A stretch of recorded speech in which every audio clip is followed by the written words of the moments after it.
for water reuse. I am Sharon Napier, the National Program Leader for Water Reuse at the United States Environmental Protection Agency. And again, welcome to Stockholm World Water Week at Home. This session, Water Reuse, an Integrated Approach to Building Water Resilience, is co-hosted by the U.S. Department of State, U.S. Environmental Protection Agency, U.S. Department of Energy, and LA Sanitation and Environment. I want to start by thanking our Stockholm World Water Week conveners and to Allie Davis at the State Department for organizing this event. Thank you also to everyone that is joining us today. Just a few logistical remarks.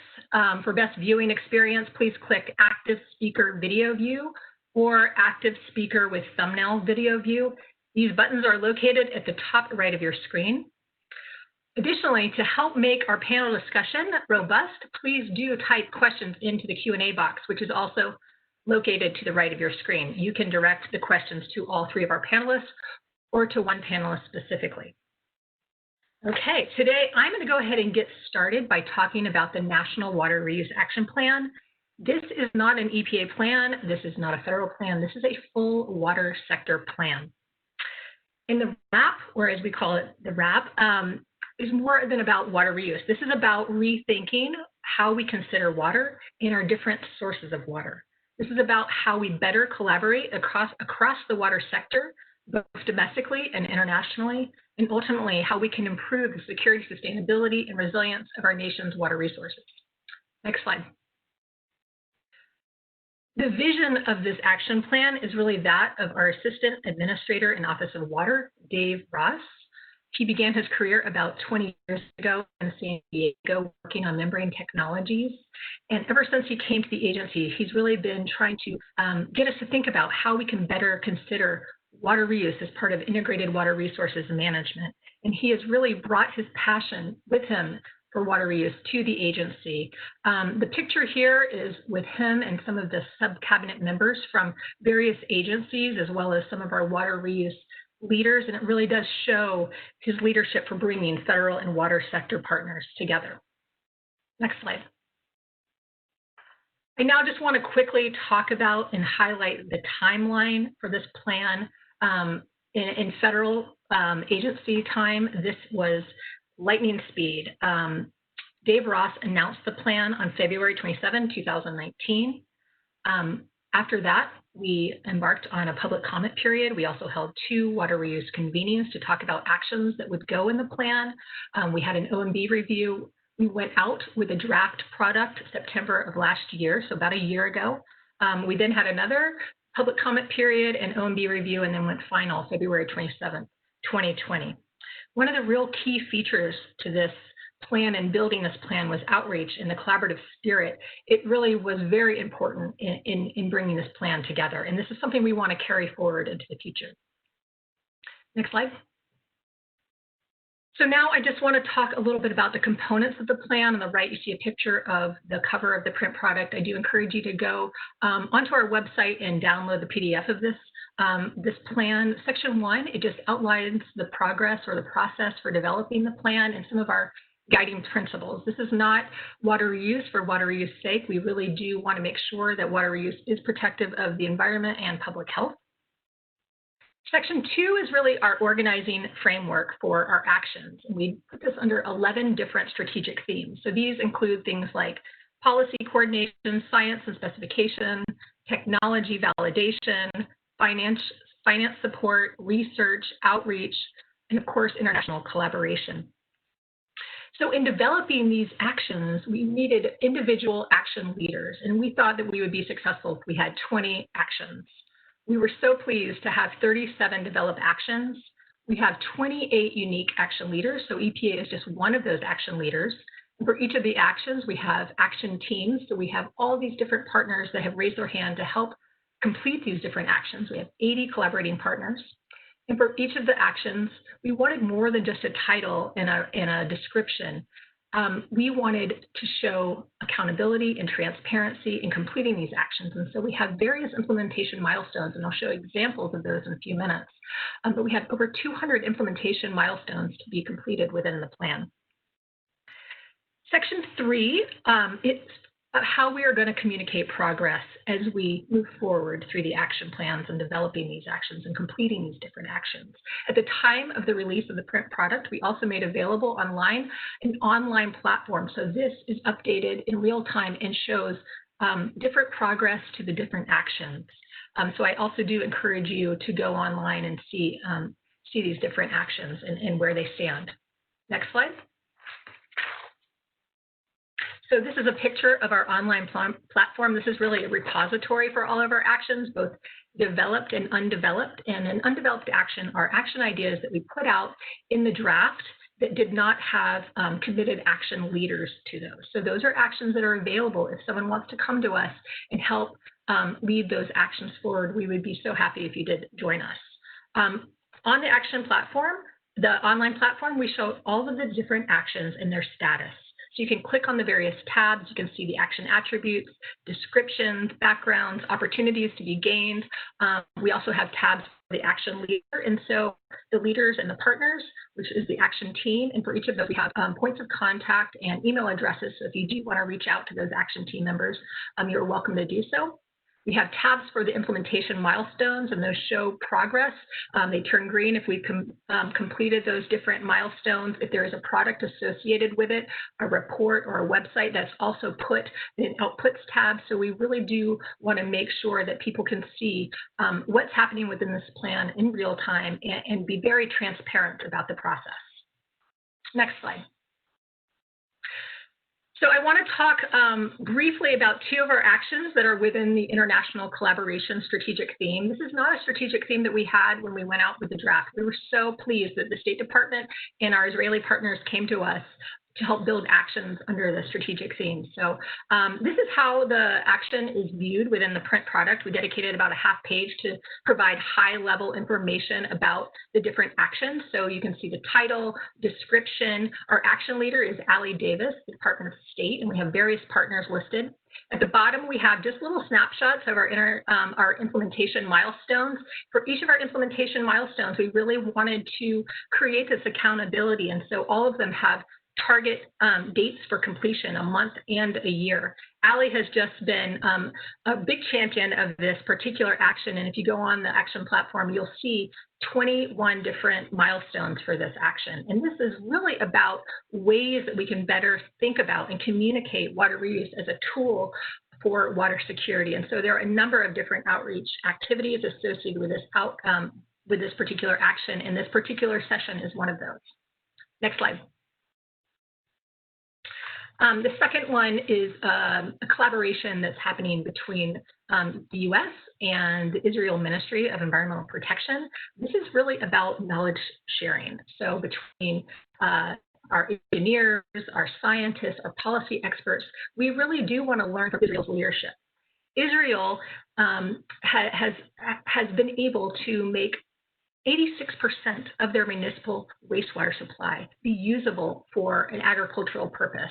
And they've done this in a relatively short period of time. And so one of the big milestones that we're hoping that's going to be completed next May is to send a U.S. delegation over to Israel for this knowledge exchange and sharing.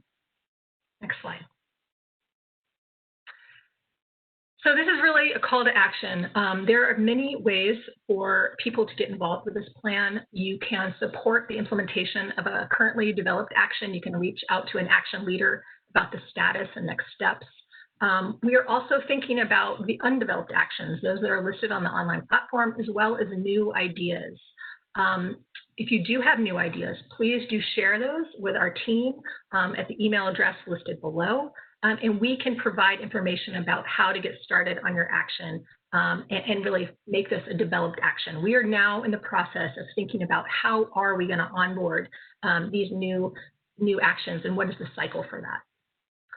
And last slide. Oh, and that's just my contact information. So you can also reach out to me if you have questions about the plan in this presentation. Many thanks. I am now going to introduce Timothy Deseta.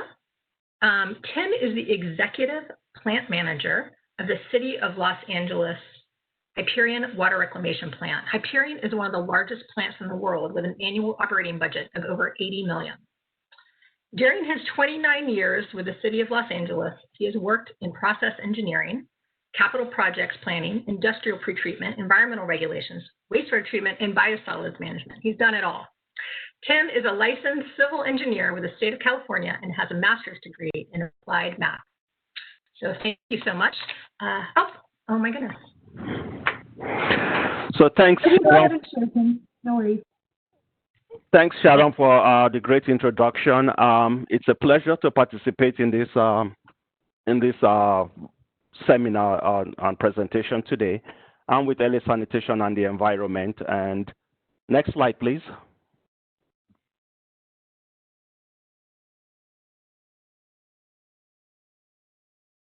So what we do in LA Sanitation and Environment, we basically see ourselves as in the waste minimization and resource recovery business. So our basic mission is to protect public health and the environment.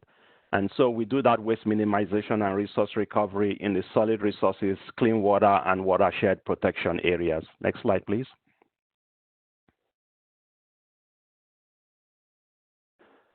So as the second largest city in the U.S., we serve a population of about 4 million people, 600 square miles, 6,700 miles of sewer. We receive about almost 320 million gallons per day of wastewater that comes into our system, and we recycle about 120 million gallons per day. So right now, we run 4 water reclamation plants, 3 of them, Tillman, Los Angeles, Glendale, and Terminal Island water reclamation plants, are all at 100% water recycling. The largest one, Hyperion, which receives anywhere from 250 to 260 million gallons per day, only recycles about 20% of its flow. Next slide, please. So as part of our mayor's plan to get us towards water resiliency and sustainability, basically our mayor puts together a bold action in terms of trying to be resilient and as well as providing local water supply. So as you know, Los Angeles receives a substantial portion of our water from out of the city limits. Roughly about 14% comes from groundwater within the city limits. Others come from outside sources. And so these water sources come through earthquake faults. In addition to that, if you live in the western United States, you're familiar that we are prone to droughts and other natural disasters. So as a result of that, in addition to the great conservation efforts that we've done in the city in terms of reducing the amount of water that we use, part of the goal is to be self-sustainable in terms of water supply. So no great city can thrive without having adequate water supply. So part of our mayor's great vision and the zero wasted water initiative is to source 70% of the city's water supply locally by 2035 and recycle 100% of all the wastewater that is received by the city by 2035. So that means Hyperion has to go to 100% water recycling by 2035. It's a very ambitious goal. We're looking at spending about $3 billion within the plant itself, not talking about the distribution system, in order to ensure that this goal happens. It's going to mean the city's water supply will go from 2% right now of recycled water as part of the city's water supply to 35% of the city's water supply. So it's a huge undertaking. We expect about 10,000 middle-class jobs will be created in the process. So not only the environmental benefits and the resiliency that comes with having local water supplies, but also there's the job creation aspects. Next slide, please. So how do we intend to get to this, to make this happen? A very ambitious time frame. It's going to be very expensive. So how do you get this to happen? So it starts by having not only you have a clear message and a clear champion. So the mayor is our champion in this project with a very clear message and a timeline of what we intend to do. So the next step is you have to have tremendous stakeholder input in terms of how you make this happen. So that's where a lot of the details comes in.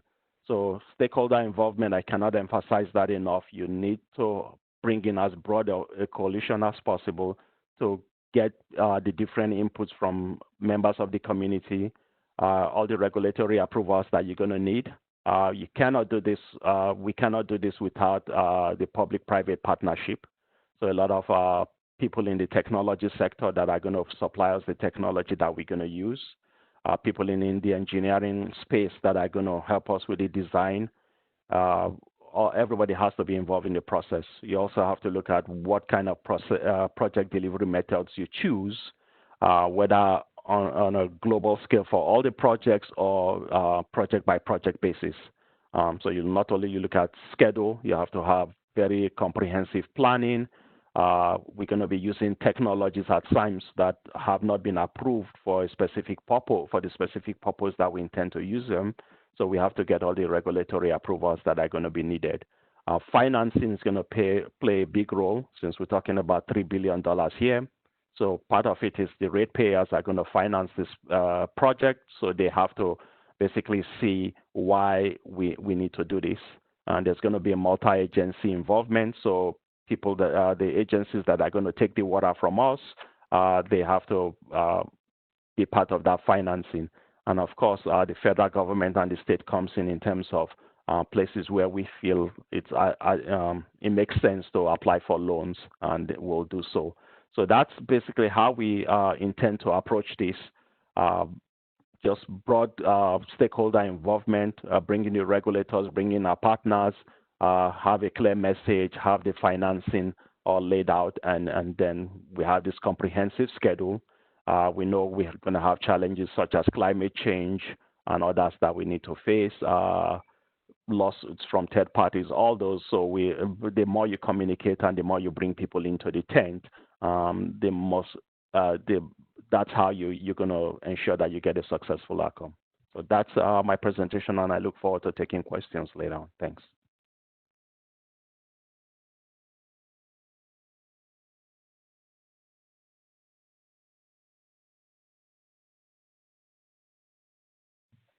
Thank you so much, Tim. I'm now going to introduce Melissa Klimbara, the Technology Manager in the Energy Efficiency and Renewable Energy Advanced Manufacturing Office at the U.S. Department of Energy. Melissa has worked on energy efficiency and renewable energy at the Department of Energy for over 15 years. She holds a BS in Chemical Engineering from the University of Maryland and a dual master's in Business and Science with a focus on renewable energy from Howard University. Welcome, Melissa. Thanks, Sharon. So you can go ahead to the next slide. So what I'm going to talk to you a little bit about today is kind of where the Department of Energy fits in on this.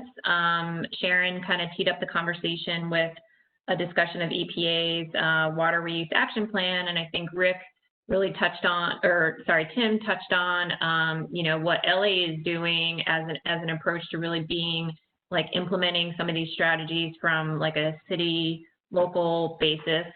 So kind of where Department of Energy fits in, we're mostly a research organization. So the offices that I work in that I'll talk to you about, we do early stage and applied R&D. And so what we're trying to do is accomplish developing some of these innovative technologies that could eventually make it into the commercial scale facilities that, Tim and other cities are trying to implement to meet some of their goals. And one of the things that we did about a year or so ago is create the Water Security Grand Challenge. So it's a DOE-led initiative with partners like EPA and other agencies like Reclamation, where we're trying to think through how we can develop some of these transformational technologies, and we set a number of goals around improving desalination and making it cost competitive, which I know is important to areas like California and Florida, and other where there's a lot of brackish groundwater opportunities as well throughout the country. And improving our energy around making water, turning it from a waste to a resource, which I think is also a big part of the Water Reuse Action Plan, and trying to improve the way that we use water and improve water efficiency in like thermoelectric plants and in industry, and again, continuing to try to recover resources from water so we can turn municipal wastewater treatment plants into almost, if possible, net energy positive. And one of our visions for water and creating water security in the United States specifically is trying to go for, small modular distributed systems, knowing that we have an existing water infrastructure that's large, centralized, but where can we kind of complement that and create, again, kind of looping back to the Water Reuse Action Plan, an opportunity to recover wastewater for reuse and recover those resources locally. That provides benefits to, urban, rural, tribal, and even in disaster response applications. Next slide. And so, a lot of people ask, well, why does the Department of Energy, care about this, and why is the Advanced Manufacturing Office one of the key offices working on this challenge within the Department of Energy? And DOE, energy, there's a lot of embedded energy in water to clean it and then to get it to where it's point of use for whatever the beneficial end use is. And then there's a lot of opportunity for resource or energy recovery, whether that's thermal, chemical, or to reduce the distance that we're moving water for reuse that's, pointed out in the Water Reuse Action Plan. And we use a lot of water also for energy extraction, whether it's oil and gas or utility or even mining applications. And so that's where kind of it fits into the Department of Energy's kind of mission space. And the Advanced Manufacturing Office that I work in, we're all about improving energy efficiency in the manufacturing sector, but more broadly, looking at the different technologies that we could develop to make the U.S. more competitive. And there's, as Tim mentioned, there's a lot of opportunities for job creation, and we think there's lots of opportunities for developing these technologies for water in the United States. And one of the key things is not only developing them through the research, but how do you manufacture them in the United States? So that's kind of one of the things that we're focused on as well. Next slide.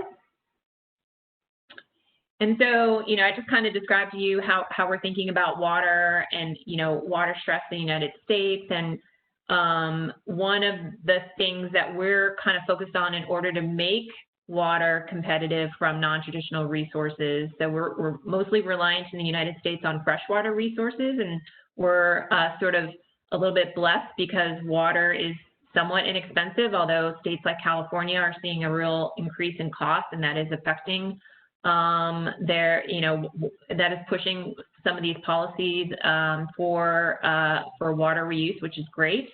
And so what we're trying to drive toward in AMO, because of our mission and vision and goals, is, how can we make these technologies more cost competitive and what we call pipe parity. And I'm going to talk a little bit more about what those metrics entail and a big investment that we're making in the National Alliance for Water Innovations, which is kind of focused on that. Next slide.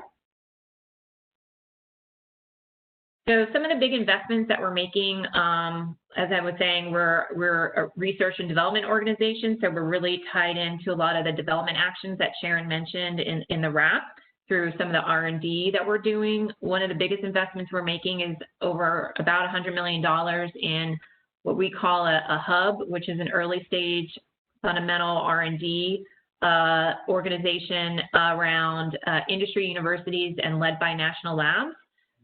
It's called the National Alliance for Water Innovations.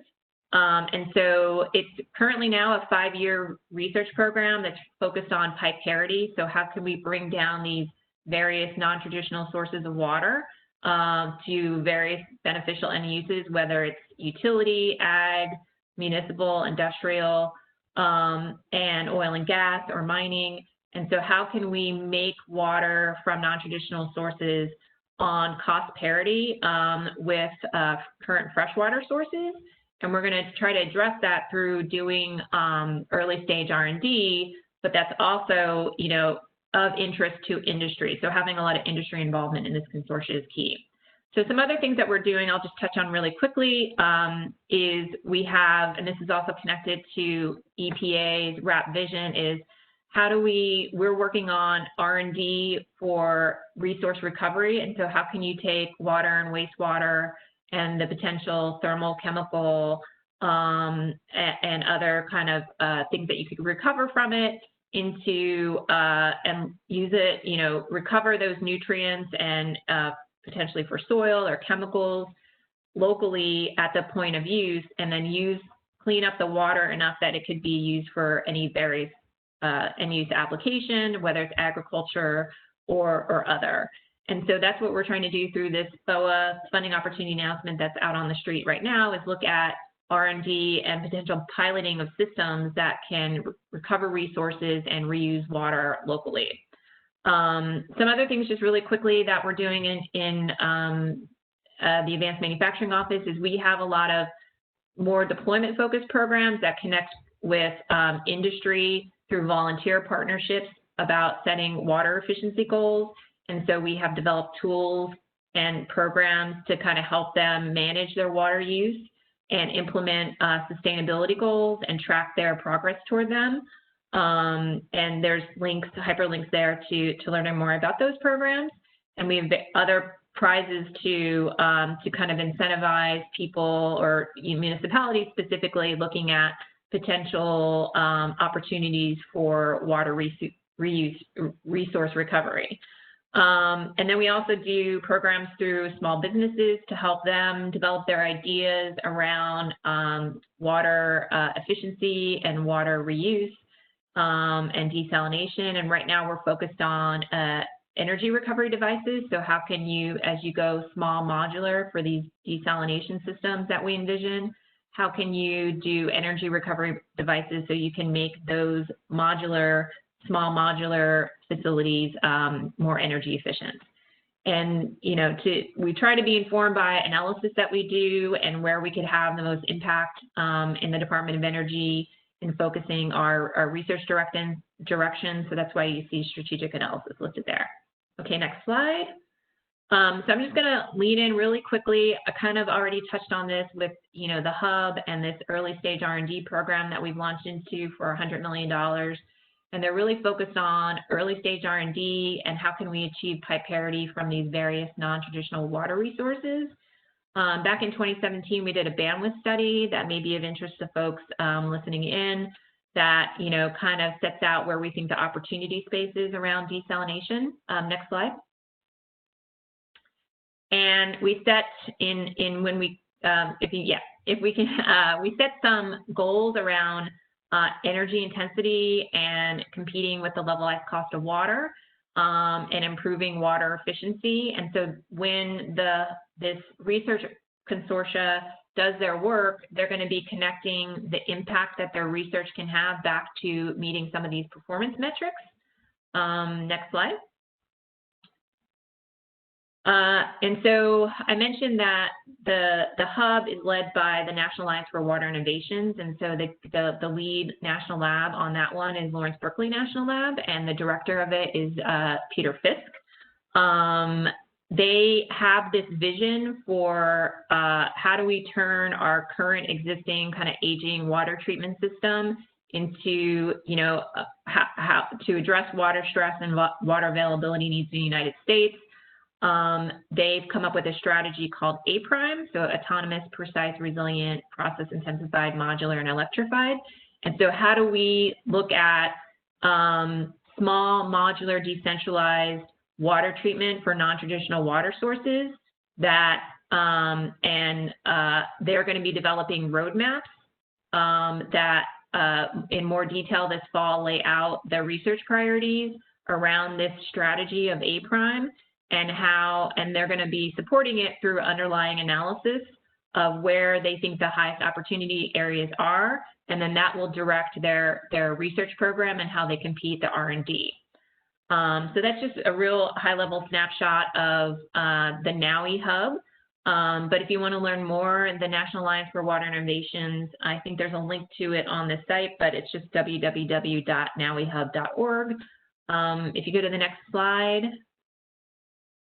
I think that this just shows that, you know, the intent of what we're trying to do with the hub is really a national level addressing water stress across the United States. And kind of what Tim talked about earlier, we're trying to create like a big tent where we're really looking across the supply chain of industry, universities, national labs, municipalities, everyone working across the water treatment supply chain and really getting them to inform the roadmaps that we're developing and sharing data, which is really hard to get, so that we can support the priorities of the research that we're doing and measure the impact that we're having. And so with that, I think that's the last slide. I'll turn it back over to Sharon.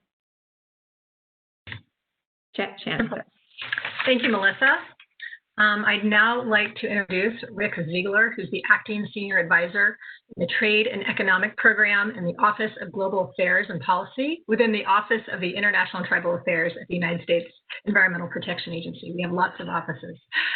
Rick has been at the EPA for 15 years. He's previously worked as a hydraulic engineer. Rick holds a BS from the University of Notre Dame in Engineering and Environmental Science and a Master's of Science from the University of Maine in Ecology and Environmental Science. Welcome, Rick. Hi, thank you. Thank you, Sharon, and welcome all to the virtual World Water Week. Today, I'll be talking about the intersection of U.S. water finance mechanisms and our reuse action plan, which Sharon had introduced earlier today. Next slide, please. So in previous World Water Weeks, I know that we have presented a little bit, that the US EPA has presented a little bit on our water finance mechanisms. So some of this will be familiar to some of you, but the long and short of it is that the US has strong underlying governance to really set a stage for our water management and infrastructure development and maintenance. The Clean Water Act, for example, and the Safe Drinking Water Act are two. Moreover, our finance mechanisms have their own underlying legislation. And the two primary water finance mechanisms in the US, the State Revolving Fund and the WIFIA Federal Credit Loan Program. The Revolving Fund is really set up to be self-perpetuating once it's been capitalized. The Federal Loan Program, WIFIA, it is a loan program, and EPA serves really as an underwriter. That is, our environment ministry in the US really plays a pivotal key role in making sure that this loan program is rolled out. We do at EPA, we do have a small international office. I'm in that international office, and we have an interest in helping others learn how to utilize these finance mechanisms to implement water infrastructure and including reuse infrastructure. My email will be at the end, so if there is interest in discussing that further with us, please do get in touch with me. Next slide, please. So again, I'm actually also showing the cover of the National Water Reuse Action Plan that Sharon showed, and you can get to this again online.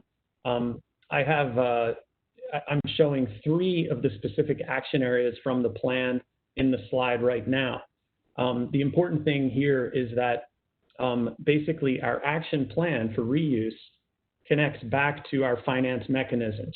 One of the first action you see here, 2.6.1, is essentially to provide a tool so that our folks can know, stakeholders can know where to find information about appropriate finance tools in order to establish reuse. And then the next 2 actions are linking reuse to our State Revolving Fund and WIFIA funding mechanism so that we can communicate to stakeholders eligibility, for example, whether and how they can use our water finance mechanisms to implement reuse in their area. Next slide, please. So for this slide, I'm not going to get into, I'll save the excitement, because what I really want you to do is go online and see that we have a bunch of water reuse projects that are described. They have profiles such as this one that are on our website. For example, the Morrow Bay Watershed Reclamation Project is on our website, and it shows how WIFIA provided funding to get this project going. And so I would encourage you to check out our website. We have many more examples of water reuse projects and how we've set up the finance mechanisms for these projects. This is just one example. Next slide, please. So again, I would just say, if you're interested in learning more about how you might adapt and adopt our water finance mechanisms in your area, please do get in touch with me. My email is listed on the slide, and that's the end of my presentation. All right, thank you, Rick. We are now going to start the Q&A portion of this session. So I am going to read a few of our pre-prepared questions, and then we will go over to the chat box. And I have a group that's feeding me questions right now. All right, so this is a question for all of the panelists. There's a common thread from our discussion today. It seems to be that water reuse both requires and leads to systems being entirely reimagined. The old ways of water management and financing have been traded for more holistic options. Panelists, what are your thoughts on how water reuse can help stakeholders in the energy and water sector reimagine their roles?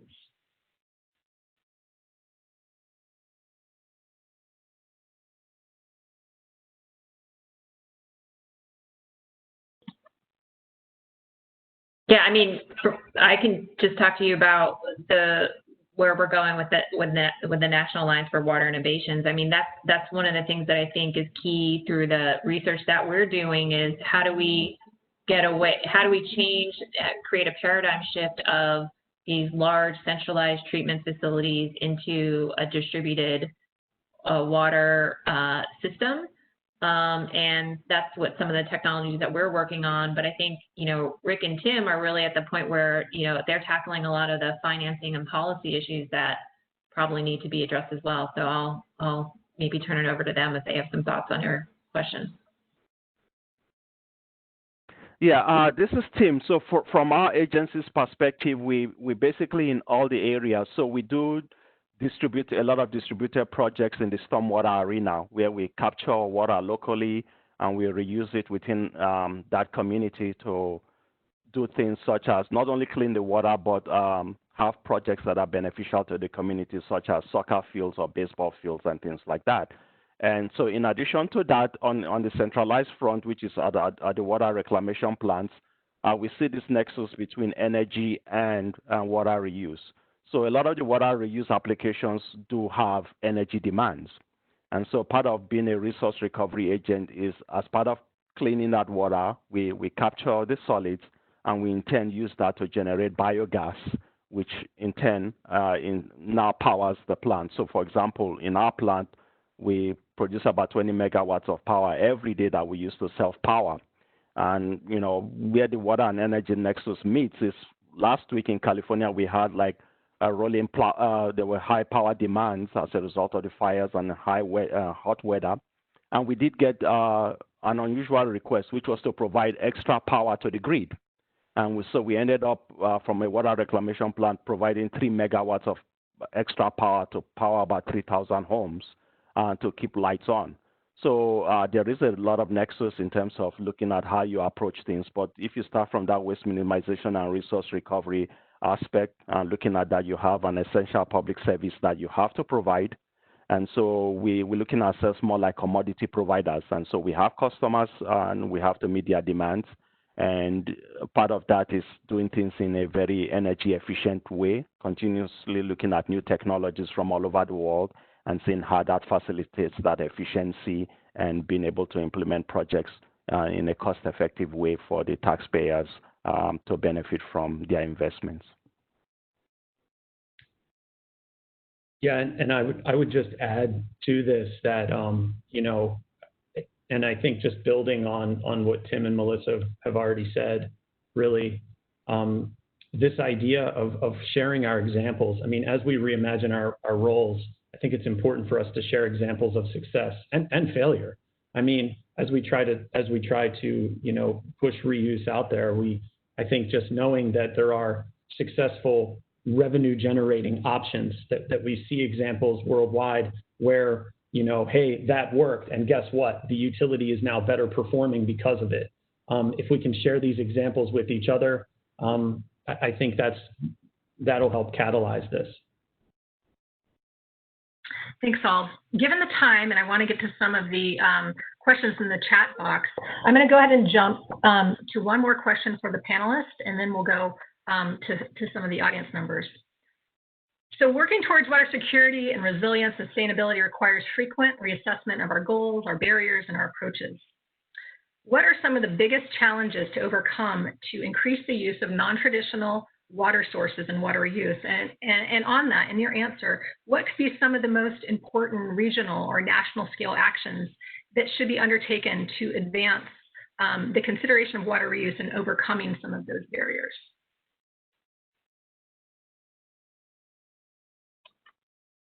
Yeah, I mean, I guess I can start. Like for NAUI, again, it's early stage R&D, but what we're trying to do is create some public tools that we will make publicly available over the next couple months.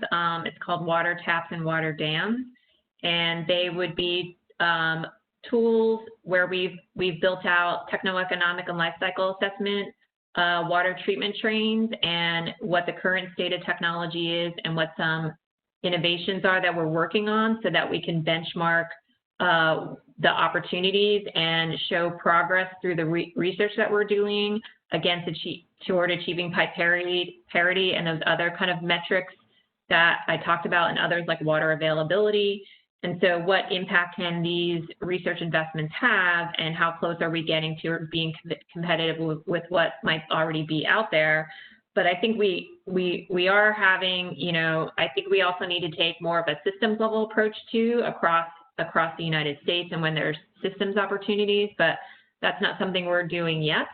But in the near term, that's what NAUI is focused on, is more, showing where we're focusing our research and what impact it's having toward creating potentially cost competitive technologies with what's already out there for these potential non-traditional water resources that could be used. I would add one thought, and we've seen these kinds of, I'll just say, maps. I mean, you've seen the GIS analyses where folks regionally around the world are starting to identify, okay, here are the prime opportunities where we can have reuse. This is where it's really needed. I think that needs to be crossed with where we have the financing conditions set up to put the reuse in place. And for example, can these maps include where we have successful bond markets or interest in bond markets to get them going, or where we have a good rate, a borrowing rate. And I think if we can start to cross this information together, and even political will, I'm not sure that that's necessarily something you can easily map or share with others, be that as it may, but I think it could help the development community understand where they need to target. And then, maybe they might come to US EPA and say, hey, can you help consult on setting up these finance mechanisms? But I think having information like that set up, the right way, and I've seen a little bit of this in the water development community, some of these types of maps where we can start to target places, but I'd like to see more of that, I think. Thanks. So for me, the challenges that I see working in this space is, one is making sure that the community has whole acceptance in terms of being sure that the projects or the water reuse projects are going to be safe and protective of public health. And so that starts with how you communicate, what kind of regulations are in place.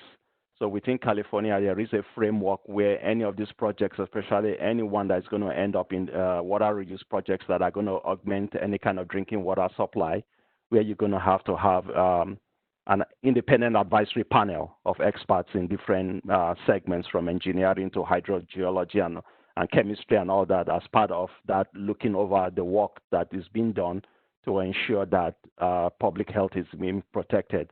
So having that scientific panel there of advisors, an independent party looking at the work that you're doing, helps in terms of guaranteeing the public that you're going to be protective of public health, and that helps with the acceptance of such projects. So that is one challenge that we continuously face, but one way of doing that is having the advisory panel, and also communication, having that stakeholder input, having folks involved from all aspects of the community. That helps with overcoming that challenge. Cost is obviously another big challenge for projects such as this, very expensive. And so we're coming back to the ratepayer one more time. You got to pay a little bit extra for this to happen. And so it becomes, what are the cost benefits for them? How do you explain that in the long run, this is a better place to be, to have a resilient local water supply, and that helps the community thrive. You know, how you implement these projects, what kind of jobs are created. So all those has to be explained.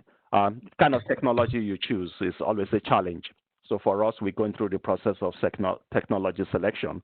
And so we've gone through looking at technologies from all over the world. So not only getting the regulatory approval for the technology, but just kind of deciding the technology that you're going to use. And that couples with the kind of regulatory environment that you're dealing with. So in our case, where we're going to clean the water to go into a drinking water supply, we're going to create brine. And that brine now is a concentrate that has to be discharged to the ocean. We still have to meet the permit limits. So how do you now, you want to provide water that is much needed by the community, but you want to do it in an environmentally safe manner. And so the regulation helps you navigate that. Also in California, we are looking at the possibility. Tim, I'm going to have to interrupt you, unfortunately. So, okay, thank you. You all are such wonderful presenters and have so much to add. I apologize that we are going to have to stop. I want to thank everyone for joining the program today. Unfortunately, we are just out of time. But please do stay tuned for more updates on water use in the United States and globally by following the Water Use Action Plan's online platform. So thank you so much to everyone that joined us today. Bye-bye. Thank you. Thank you. Bye.